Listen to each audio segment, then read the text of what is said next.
ايه يا ست الكل؟ عامله ايه؟ مالك؟ زعلانه طبعا يا سيف. من ايه بس؟ انت مبسوط باللي انت بتعمله ده؟ مبسوط بمراتك اللي ماشيه جنبك انت بتتعايق بيها؟ بتعايق بيها ازاي ياما؟ يعني عاجبك منظرها ولبسها ده يا ابني؟ ماله لبسها ياما؟ في ايه يعني؟ انت عارف انت ابن مين؟ ابن عشر الحمصان، اكبر معلمين مصر. عارف ياما، مش كل شويه بقى في الاسبوع. الناس بتحلف بيه. وانا سوقت سمعته في ايه ولا اسمه في ايه؟ لما تبقى ماشي ومراتك لابسه كده ويتكلموا عليك نقول ايه؟ اما انت عايزاه البسها ايه؟ لا طبعا انا ربيتك على كده. في حشمه، تمشي محتشمه، تلبس لبس يسترها، مش تبقى ماشيه بالشكل ده. ما ياما انا عايز اقول لك على حاجه. اقول احنا قاعدين في مدينتي، فعادي لما تلبس بنص كم. لا يا ابني، الكلام ده لما نبقى نيجي عندك فيصل ياما. لا حول ولا قوه الا بالله، وربنا قال لك كده.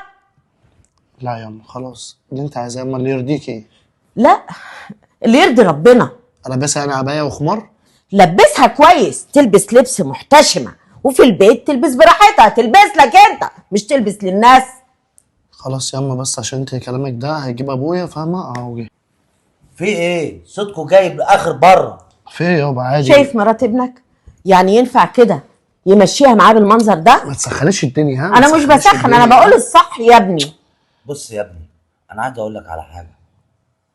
مراتك تلبس اللي هي عايزاه في بيتك، لكن النهارده انت يعني معلش يعني مبسوط لما الناس تفضل تبص عليها في الشارع. يابا محدش يابا بيبص يابا، في ايه يابا؟ هي مش لابسه حاجه عيب يعني، مش لابسه فستان لحد هنا يعني، ولا حاجه قط يعني، ولا حاجه مبينه بطنها. لا يا ابني، البنطلون اللي هي لابساه والبتاع اللي هي لابساه قصير ده ما يصحش. خلاص بقى يا نور، بص انا مش هقول لك غير كلمتين. احنا لينا عاداتنا وتقاليدنا مش هنخرج منها يا ابني، هو سلونا كده، فاهم؟ يا ريت تفهم مراتك، حاضر يابا.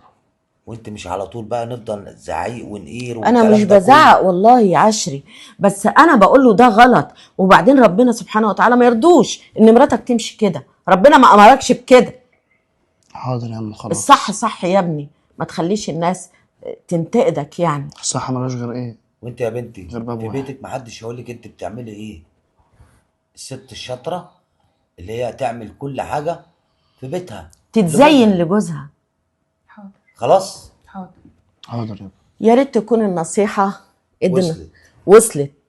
الست تتزين لجوزها مش للناس بره، وتكون فتنة لده وده وده. يعني كل خطوة انت بتخطيها بالمنظر ده فتنة.